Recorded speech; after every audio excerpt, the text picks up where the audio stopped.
بديل زبدة اللوتس اللي كلنا بنعشقها، وطبعا بقت غالية جدا. تعالوا بقى احنا نعملها بشوية بسكوت وشوية سكر، وهنعملها بطريقة حلوة جدا وسهلة وبسيطة، وهتعجبكم جدا وهتعجب الولاد. تعالوا بقى اقول لكم عملنا العظمة دي ازاي. اول حاجة نجيب الطاسة بتاعتنا او الوok وانزل فيها بنص كوباية من السكر، ناعم او خشن اي حاجة يا بنات الموجود، واسيبه لغاية ما يتكرمل. ما تقلبوهوش غير لما يتكرمل من الحروف بالشكل ده كده، وقلبه لغاية ما يتكرمل يا بنات، ما ياخدش لون غامق. وانزل بمكعبين كده حلوين زبدة او معلقتين زبدة، يا دوبك تسيح واطفي عليها.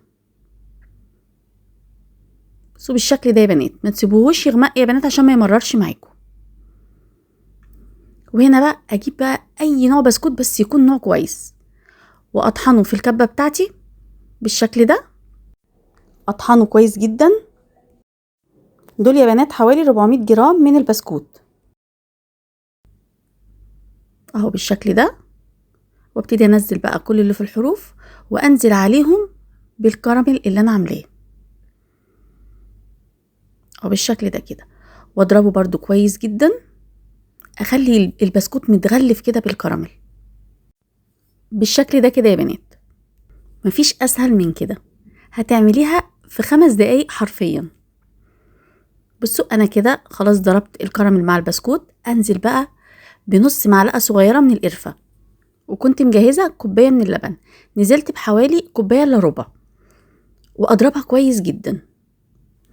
هتاخد معاكم شوية ضرب يا بنات، ما تقلقوش، هتاخد مش اقل من 5-6 دقايق ضرب. هتلاقي فيه تكتلات، ده من الكراميل يا بنات، ما تقلقوش منه خالص. لما يتضرب كويس هتلاقيه بقى كريمي، مش هيبان خالص. بصوا يا بنات الصوم كده براحتكم. بصوا انا بوريكم هنا ان في تكتلات دي هتضيع. الصوم كده براحتكم، انت لو حابه الصوم كده تمام، عايزه تخففيه شويه انا زودت بقيه الكوبايه. لكن لو انت حباها تبقى سميكه شويه، لا يبقى كوبايه الا ربع بس.